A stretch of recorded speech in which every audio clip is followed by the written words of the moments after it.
Hi, and welcome to episode number 9 of the Pixpro Labs live show. I am Sarah Watz, and I'm the CEO of Pixpro Labs, and I'm also the host of this show. Our mission at Pixpro Labs is to help Joomla businesses grow. And one way of making that happen is for me to host this weekly live show on Mondays. I am so super stoked and so honored to be able to invite people running Joomla businesses all over the world to talk about business, to talk about life, and talk about Joomla. Please help us share the show with your friends. You can share it while we're live, or you can share the replay. Since this is a live show, I would love to ask my guests your questions. It's just to write the questions into the comments, and I can feature your comments on the screen and ask my guests. And it would be awesome if you can use the emojis and tell us what resonates with you in the show.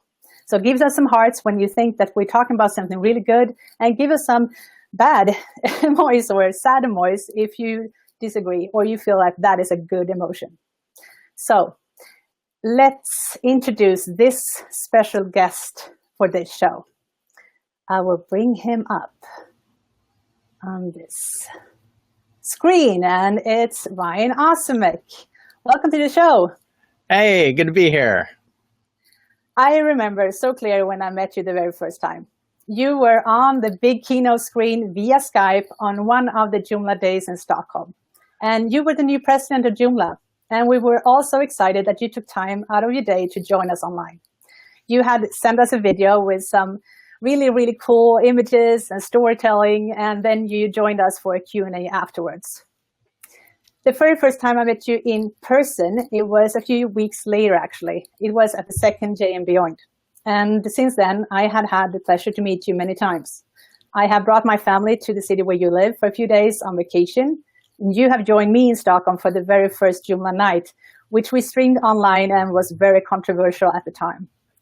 And we also have served on the same board of directors together when I held the position as a Joomla president a few years later.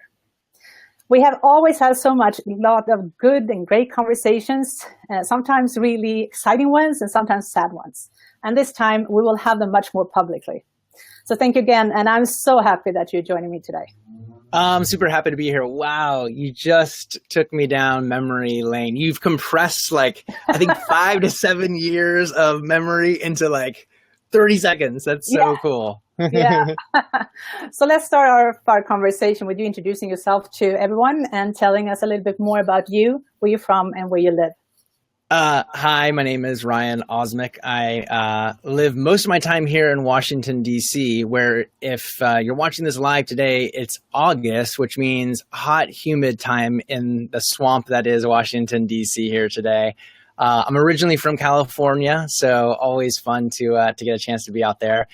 And still, for people that have known me for a while, I still live a lot of my life on an airplane. So, when you get 3 seats next to each other that are open, that becomes my bed for the night. So that's where I'm from. And I've seen so many pictures of you sleeping because you have been flying so much that every single time that you have a available seat somewhere where you can take a nap for 5 minutes and be totally up and running and doing everything amazing again is amazing.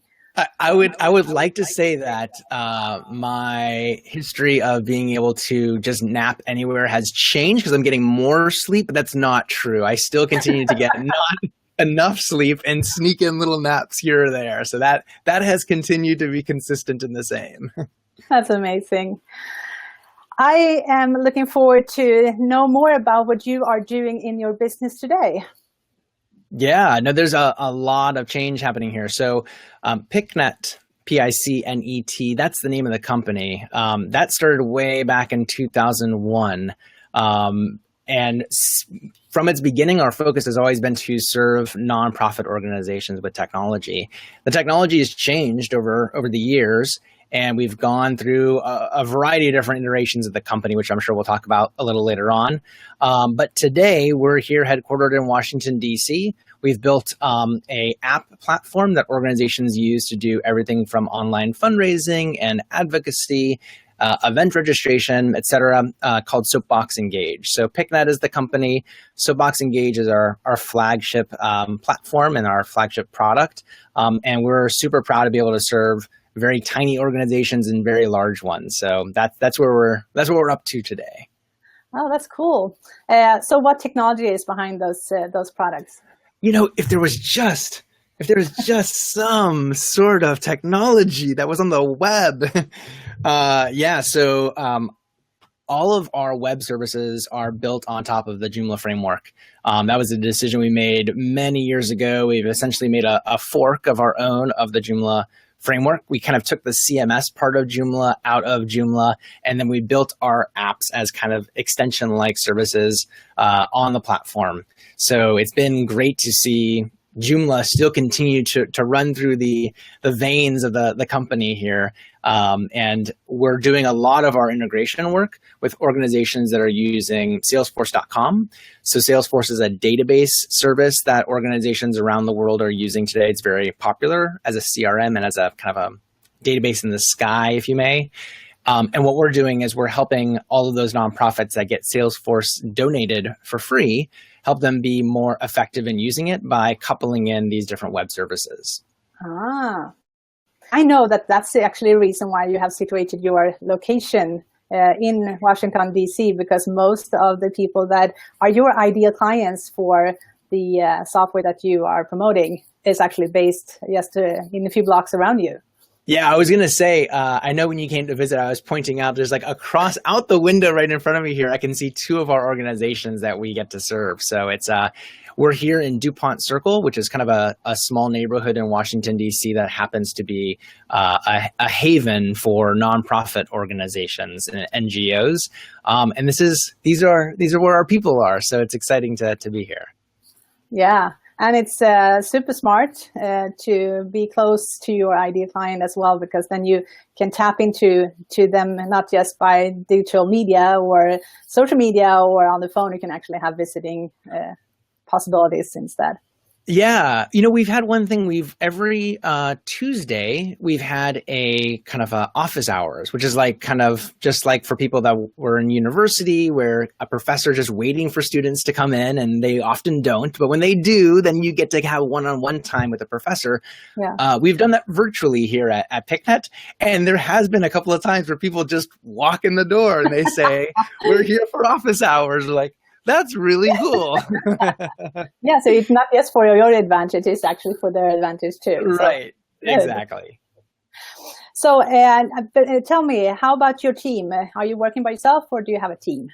Yeah, so as a company, we've evolved over time. We started off with just myself and my co-founder getting on our hands and knees and laying Ethernet cable. And then we started to focus more in 2003 on this web thing, and that caught on. And we grew to about, I think it was 15, 17 folks doing bespoke and custom web development work. And then as we changed the model into being more of a product-based model, we're now a team of 7 folks. We've got a number of consultants that work alongside of us, as well as different capacities.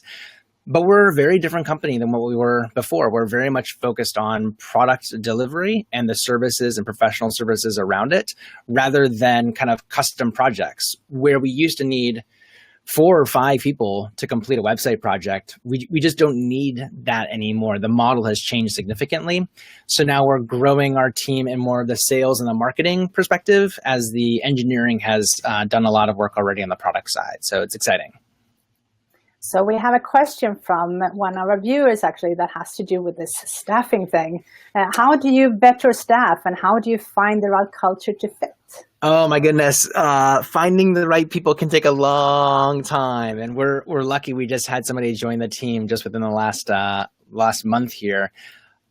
We're a B corporation, which in the US is a nonprofit called B Labs that certifies corporations that kind of meet a triple bottom line. So not just a shareholder profits bottom line, but also people and planet as well. And it's tough. You need to find folks that understand our nonprofit community. You need to find people that understand our ethos and that we're here to democratize technology. We're definitely not here for the BMWs or the fancy cars.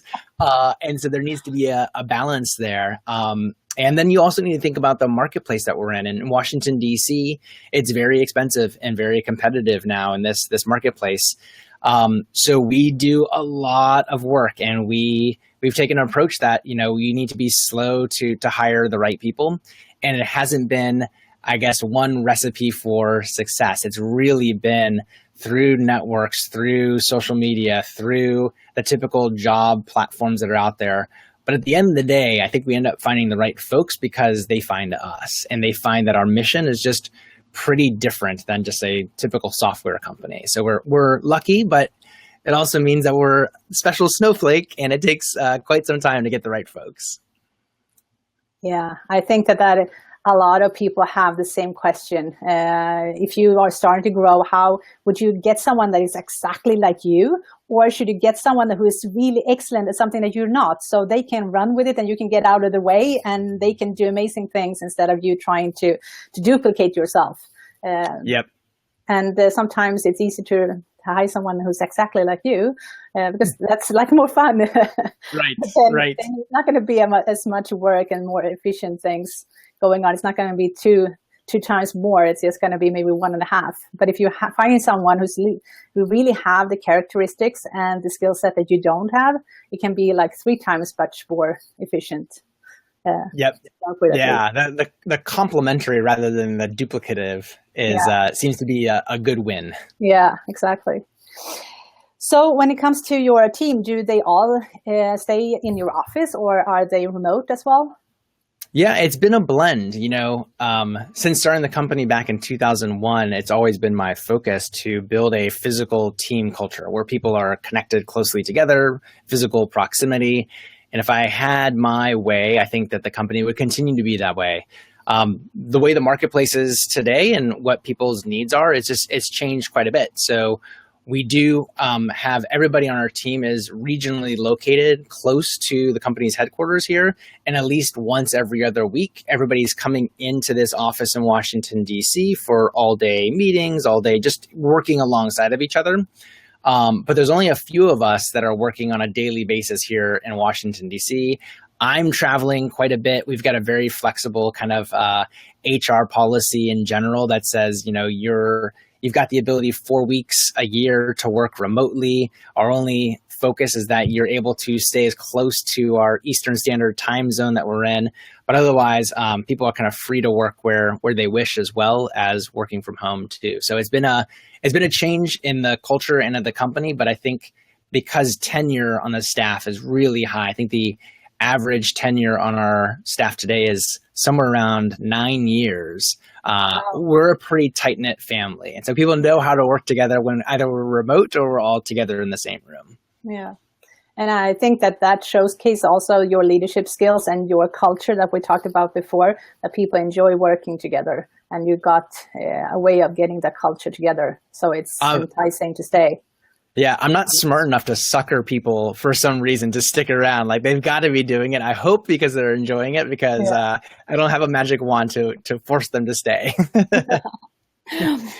So when it comes to finding clients, we talked about them being kind of close by to you, but how do you attract them today? Since you're talking about marketing and sales being more predominant factors in your business, what is your target market and how do you find them? Yeah, it's changed a lot. For those of us who have been in the web development and web design world, the request for proposals, those RFPs, and writing big proposals and quotes and 4-month cycles, like, you can't do that when you're selling a service that's as low as $49 a month. So I know that will resonate with people that are in the Joomla extension world and other people that are running software as a service businesses. So for us, we've taken a new approach of actually doing something pretty unique, but I learned it from being part of the Joomla community. What we do instead of throwing money at advertising, and what we do instead of throwing a lot more money than we could at marketing, is we just have become hyper involved in the communities that we serve. So it happens right now that the majority of the folks that are organizations we get to serve are swimming in the Salesforce.org ecosystem. So they're swimming in this new Salesforce database world. A lot of them are new to it, and they're looking for help.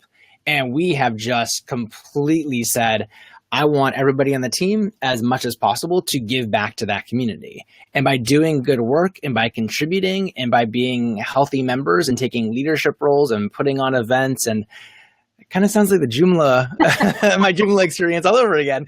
That's how we want to attract the right people that we want to serve. So it can be kind of a blended approach where we are out there contributing. And by doing that, the people that are attracted to that are the types of people we would want to get the chance to serve anyways. So I think a lot of it has to do to that.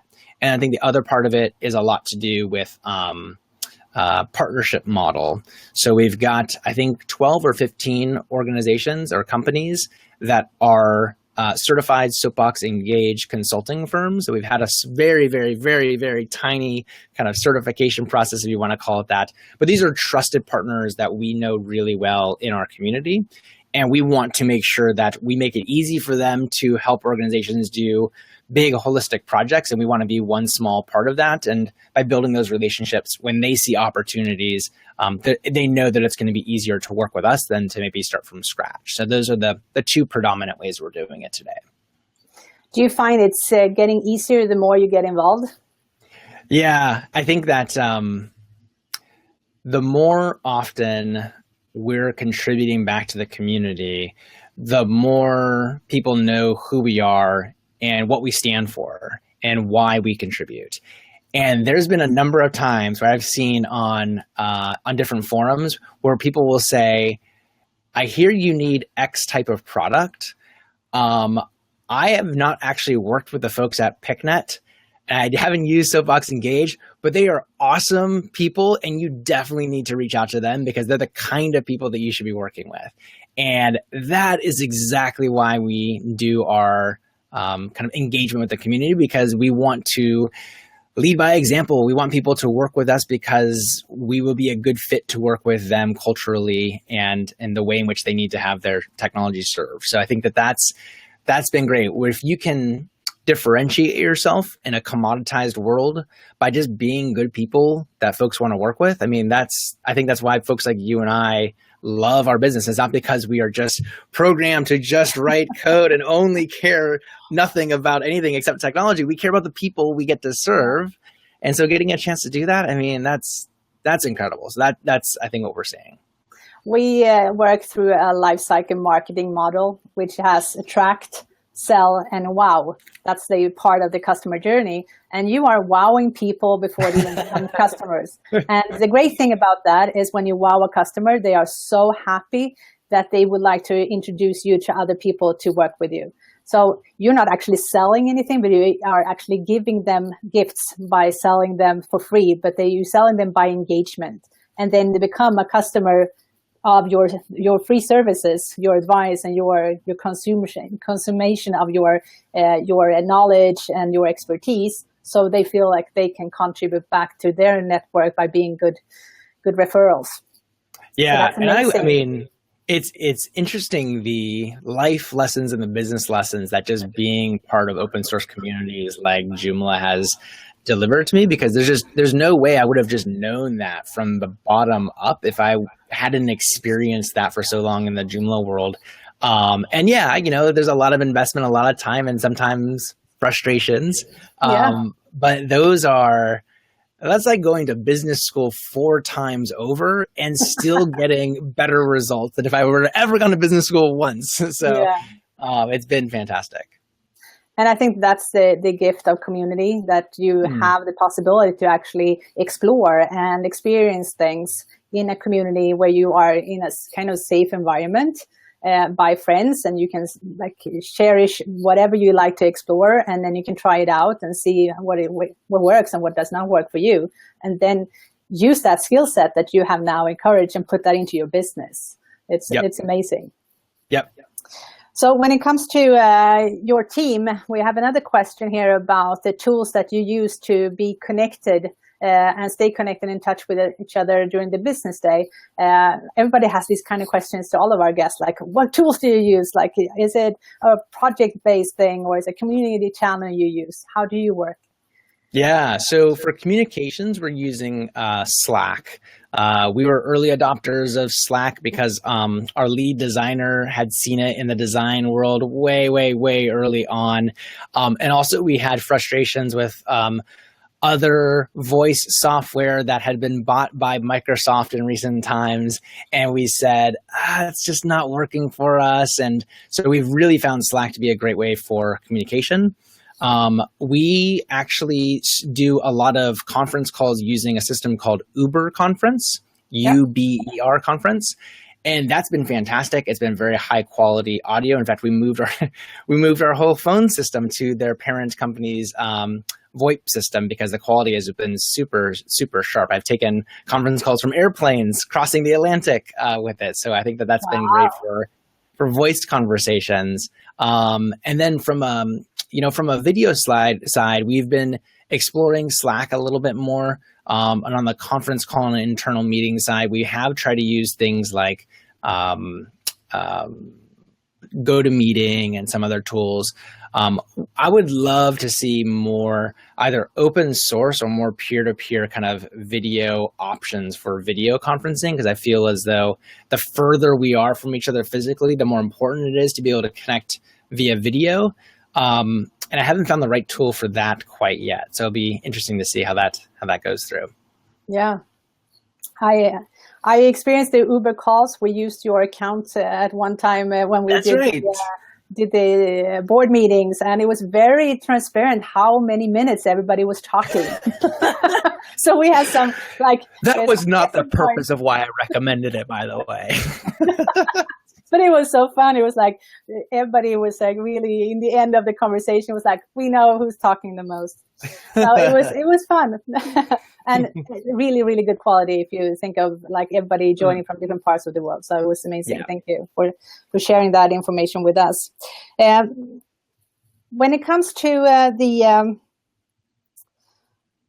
struggles that you said that the business has been evolving during time. And it's not the business that you started once. It might not even be the business you envision. How much was the struggle to change that business model during the years? Was it like totally clear for you and say, hey, I know exactly I have to go there? Or was it a part of, I don't even know, maybe we go here? Like how did that process work for you?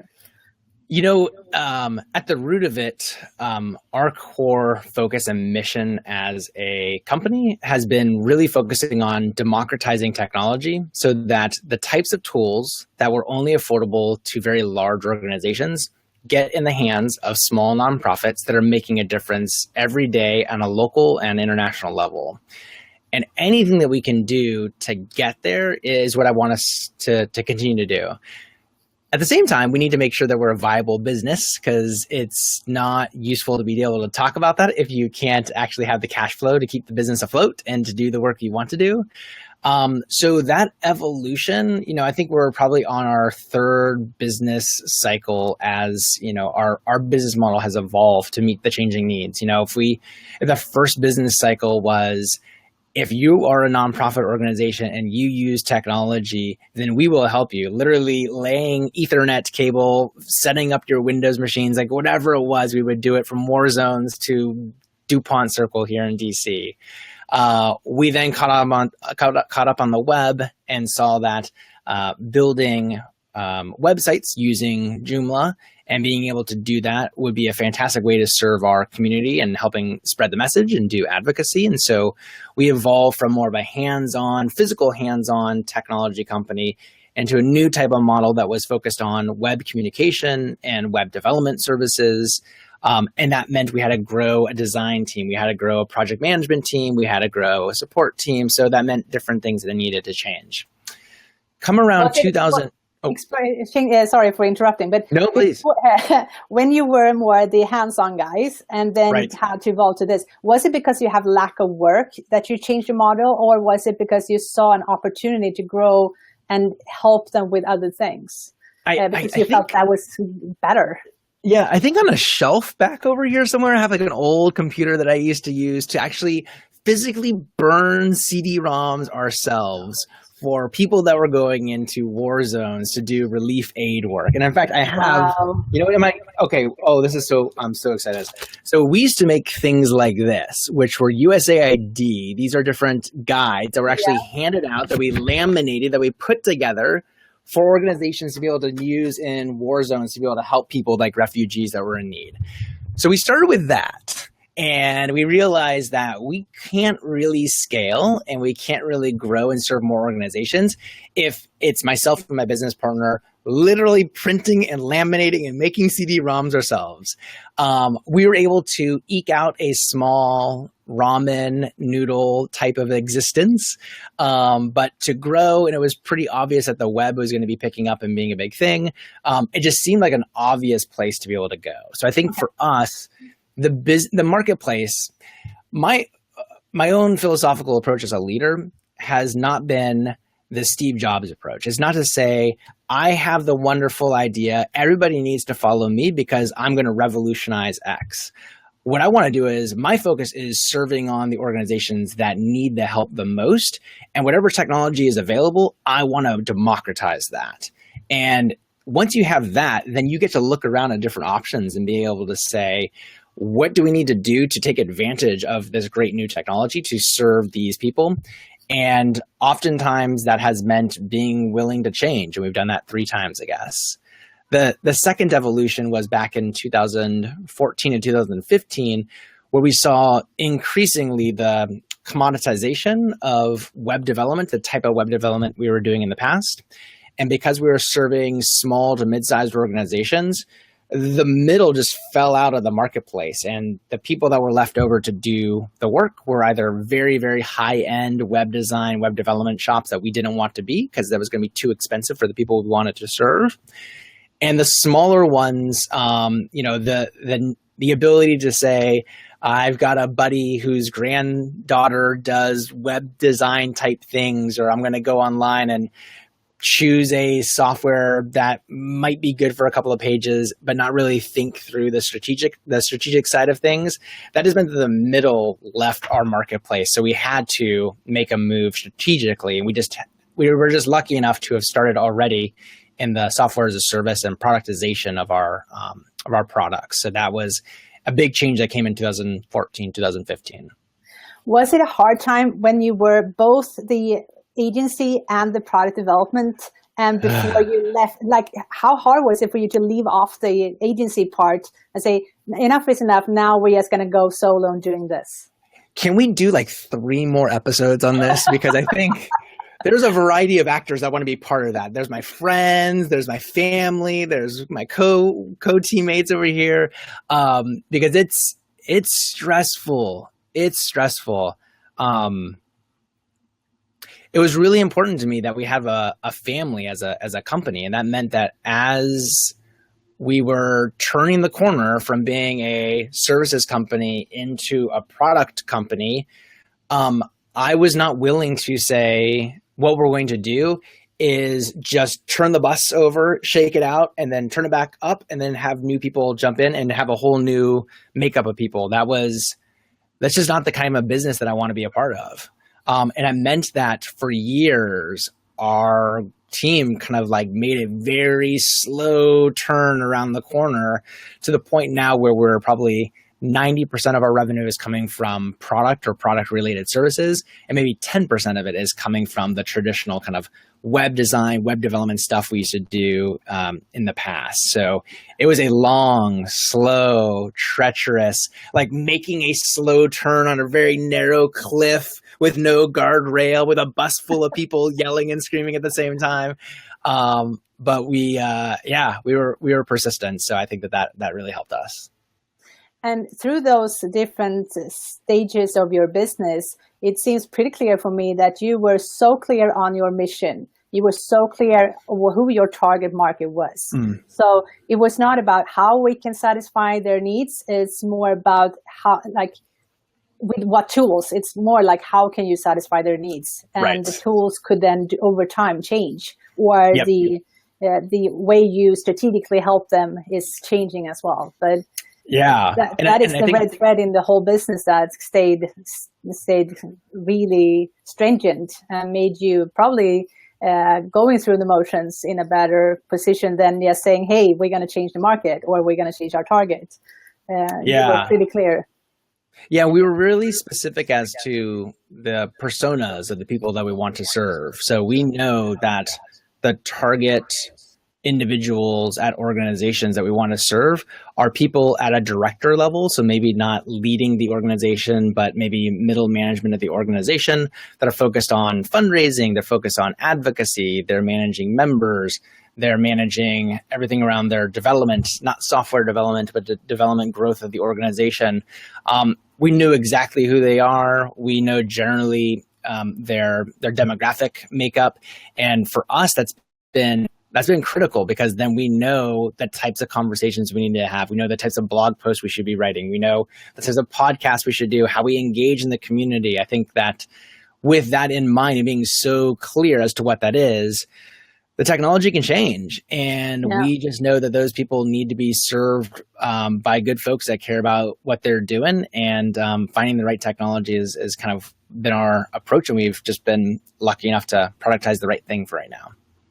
So amazing. Thank you so much for sharing that story, because I think that a lot of people think it's so super simple to be an entrepreneur. If you look at someone else and they feel like they have everything figured out and I don't. And it's nice to just have an open, honest conversation that it's been hard and it's been struggle, and a lot of people have been helping you along the way. So thank you. Yeah, of course. What is the best experience you have had so far in your business? Oh gosh, there's been so many good experiences. From its from the initial day, the company actually started in Tirana, Albania, which is the capital of Albania, in 1999. This is during the horrible civil war that was happening in Kosovo and Albania and spilling over into Albania. And my co-founder and I were just literally sitting on top of this building. It's hard to explain. It's like a pyramid shaped building, and a lot of kids use it for a slide, essentially. And we were watching a sunset, and we just said, it's kind of obvious what we need to do if we're passionate about technology and if we're passionate about serving folks that are in horrible situations. Like, we've got the right skills, let's do this. And I just remember that sunset really clearly. I remember spending time there. So just from the day zero of the business, I've been just lucky to see lots of great things, from wins as an organization to our, we do annual retreats, and often we do these retreats in Lake Tahoe, California, which is up in the mountains of the Sierra Nevada, right on the border of California and Nevada. And just getting a time to be together as a team where we're focusing on what do we want to be this year? How do we want to change what we're doing? Continuing to build a model that's focused on how can we find the intersection of the needs of our community, what we as individuals want to do, and what's best for the business. That's the three-way intersection that I want to get to the middle of. And having things like that and getting a chance to celebrate success like that has been useful. We are not the type of company that when we get a new client or a big win, that we just shut the business down the next day. We throw huge parties. We're like, that's great. Congratulations. Pick up a shovel, pick up some hammers and nails. It's time to get to work. That has been kind of the culture we've had, but it's been a lot of good memories along the way. Oh, that's so cool. What do you want to do more of in your business that you feel like you haven't had time enough to do, that we would like to have more of? Yeah, there's probably a couple areas. One thing that would be important for me as a small business owner would be to spend more time to think strategically about the next, not the next couple of days or a couple of weeks, but next couple of years. I would love to see us as a company be able to continue to grow a lot on the marketing side. I think that that's been one area that we've been challenged on as well. It's great to be hyper involved in the community, but it'd be also fantastic if we could find a way to get to the people that we don't get to touch. When you're heavily involved in a community, you get to touch a lot of people, and that's fantastic. You build strong relationships. but there's a 10x, a 20x, a 30x people out there that we will never get to meet in person, or never going to meet through online forums. And so to be able to also lead with a reputation where others can't necessarily vouch for us or recommend us is really important. So I think being able to look strategically beyond the next couple of days or couple of weeks as a small business owner, that's always tough. And being able to continue to grow on the marketing side so that we can take a great business and a great brand and a great delivery of service and let people who will never get a chance to otherwise meet know what we're doing. Those are two big areas I'd love to see us grow into. So what do you want to have less in your work space, in your business? Yeah, probably less time necessarily in the confines of this office, not because I love the office and I love having certain people always watching over me constantly all the time, not doing any work over here. Penguin, not my PICnetters, penguins. I think that would be a healthy balance, a little less of that, less time in email, more time building relationships. I think also less time doing a lot of the transactional work that gets done. One of the things that we want to do is, if you're going to try to democratize technology and make complex things affordable and accessible to folks, you got to cut out a lot of the inefficiencies along the way. And that can be as easy as taking a complex product or service and making it simpler so that the average person can use it more effectively. And that means making it easier to get support, maybe making it easier to get answers, making it easier to train yourself. We need to work a lot on that. So less time on that transactional back and forth, and be it sales, be it support, be it in the middle of a project, and more about delivering the information they need as efficiently as possible. I would love to see us cut out those inefficiencies. You can automate a lot of those things. Yes, yeah. Right. And it's a challenge because we're a high touch type of team. We're a product based team, but we're high touch, and we're trying to do our best to be able to balance that, to automate as well as to be able to be personable. And I think that we're continuing to strive to get better at that. Yeah, and I think that when we automate and transform our clients' businesses, the big challenge is to find where is the mundane work that would actually be done better by a machine or by a system and by a workflow, and give time. And that means that you're actually freeing up time for your team to be more personalized, not by personalizing emails, but actually getting on the phone or having a conversation or having a meeting instead, to understand more about the client's businesses and things. And when you get into that, it's easy to find the time to actually start getting all those mundane work done by the Slack bot or something else. That makes a lot of sense. Yeah. Okay, so how about your travel? Do you want to do more travel, or do you want to do less travel? Or do you think that you have a good balance right now in your life? Right.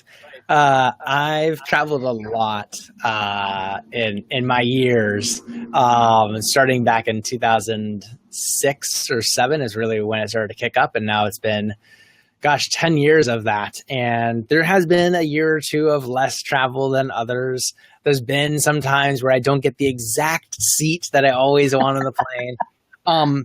But it's a passion of mine, and I think that the travel is a secondary effect to my own personal enjoyment of getting to see and be physically close to meeting and being able to talk to people. Getting a chance to go to Stockholm and seeing you in person, getting a chance to have your family here in Washington, D.C. Those are really important to me. It's a high quality of life need that I have. I don't see the travel kind of winding down or slowing down anytime soon. But it is also nice when I'm not traveling, just to be here in Washington, D.C., or to be with family in the San Francisco and California Bay Area. So that's also nice as well.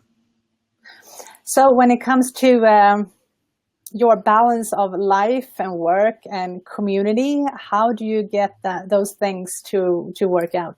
Right. See, we were talking about this earlier. Like, I think I gave a Jay and Beyond session, or it was a Joomla World I can't remember which one it was, but it was a session about trying to strike that balance. And I was trying to play the role of like the open source therapist that was out there. And other people gave much more persuasive reasons and ways to do that.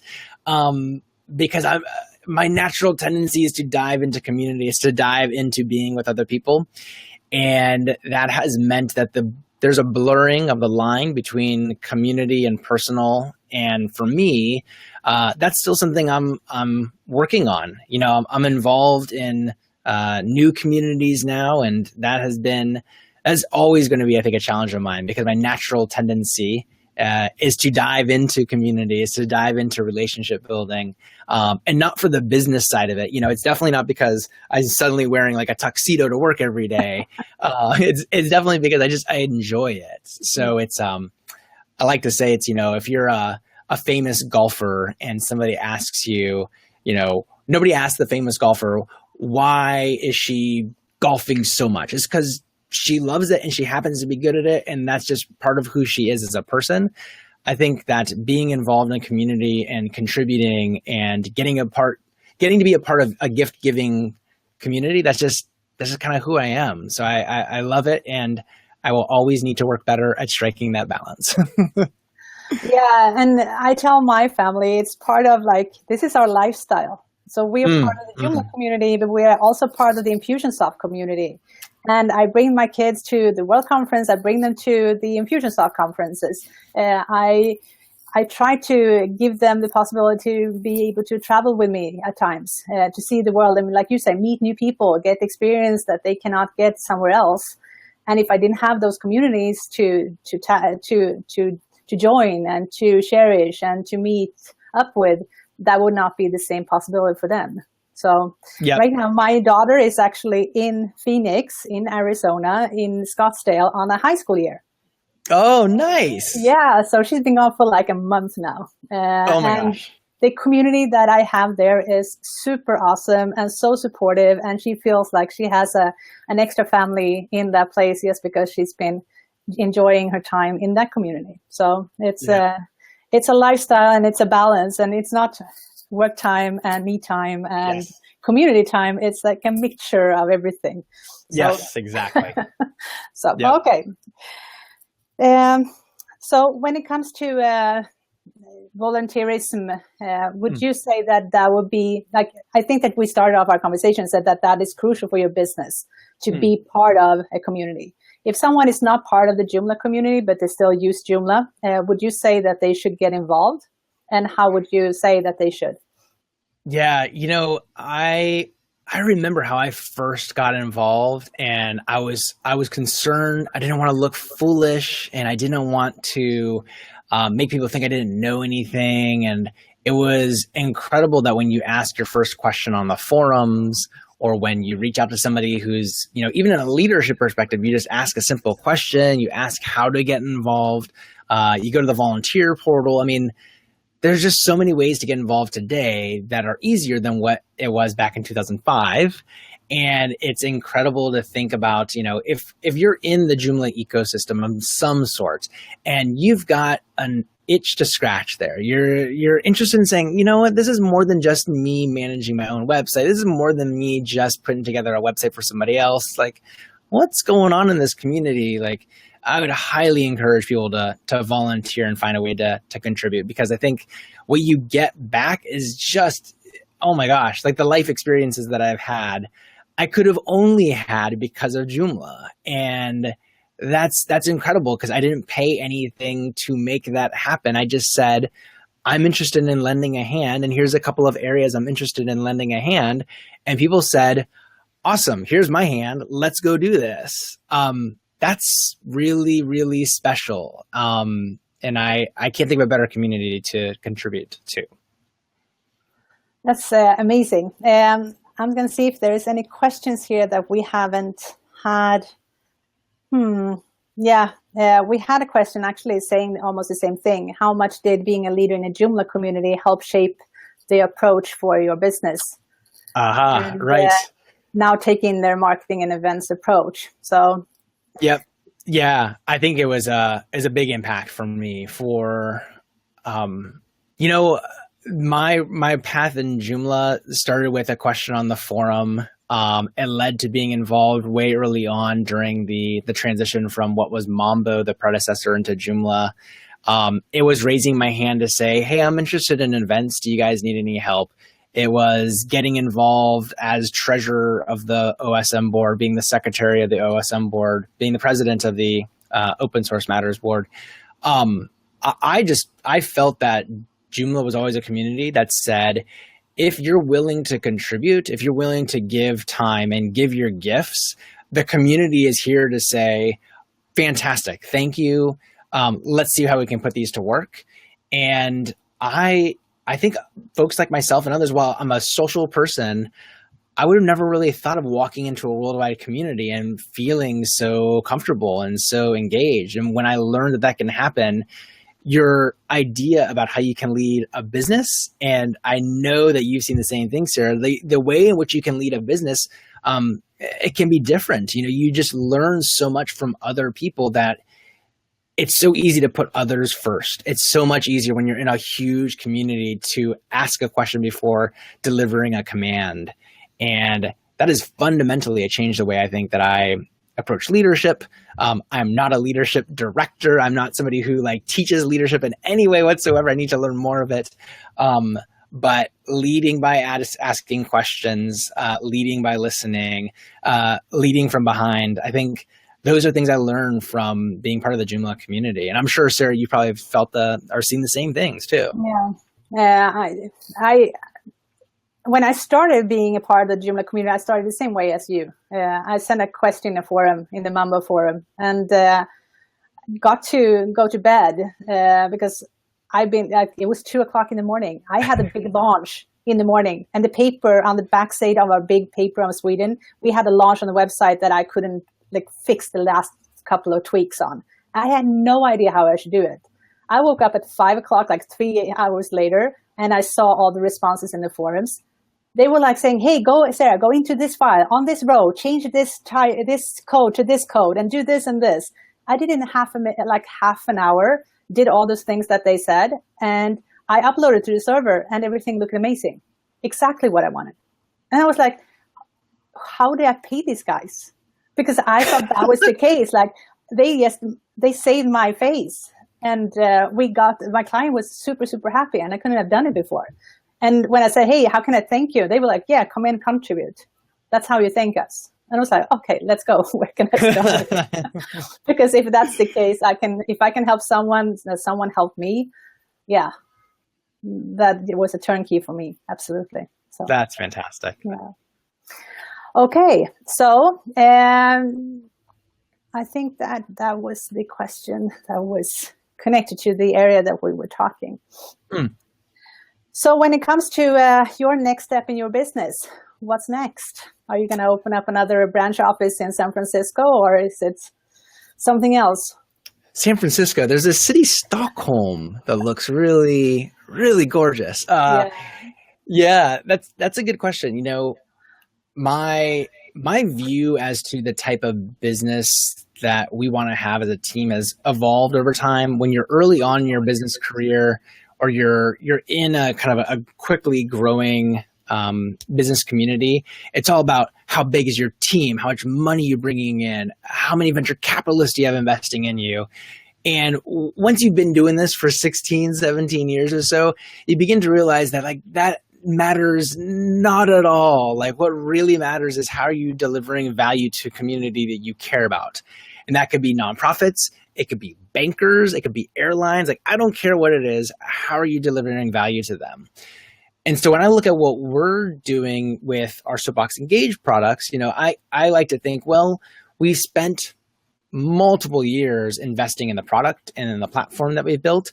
And now it's time to just let more people know about it. So we've got 7 apps that exist in the Soapbox Engage platform that cover everything from online donations all the way through to online advocacy. And we'd been part of our business cycle of building more apps and building more apps. And then all of a sudden you've got 7 apps and you're like, wait a second, we should probably just tell people about what we've already built. Yeah. So we're at that part of our business cycle where the most important thing for me is to find the organizations that we can best help, be able to make a viable pitch to them to say, here's why we think we could be a good fit for your needs, and hopefully grow and expand the number of organizations that we're able to serve. Because for us, we don't have any venture capitalists behind us. We don't have huge loans. We don't have friends and family rounds of investors that are waiting for the money to get back because I promised my dad something. We don't have that. So our only stakeholders are the community that we serve.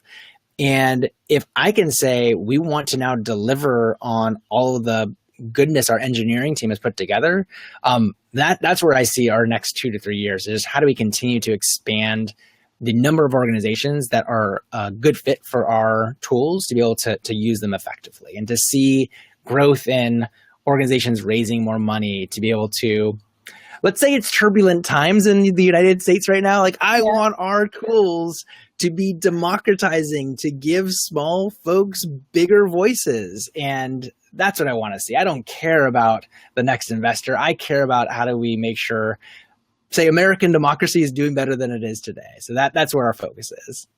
So that seems like a good end tone to our conversation. I think that's something that I would really like to follow you on that path and keep in touch on seeing how that journey goes for you. Thank you so much for sharing everything that you have shared today. It's amazing to have an open and honest conversation about business and life. And I think that we accomplished that during this hour. Yeah, thanks for this opportunity. It's great to connect here. So I am going to do this. Thank you so much, Ryan. Okay, so this concludes our conversation with Ryan. It's been amazing to have this open and honest conversation with him. And it's really interesting for me to have these conversations with Joomla businesses. And I hope that you enjoy us having these conversations and for you to tap into them and be able to ask the questions to my guests. I would love you to share the show with others. I think that it's amazing if we can help other people with businesses to tap into these kind of experiences and good nuggets that we get from these conversations. And if you want to, please give us a heart or give us a thumbs up if you enjoyed the show. If you want to go and see the next episode that we're going to have, I'm going to introduce that on the page. If you want to tap into the older versions of the episodes, we had 8 before Ryan. You can find the link to the page in the description on this show. Thank you so much for watching, and see you next time.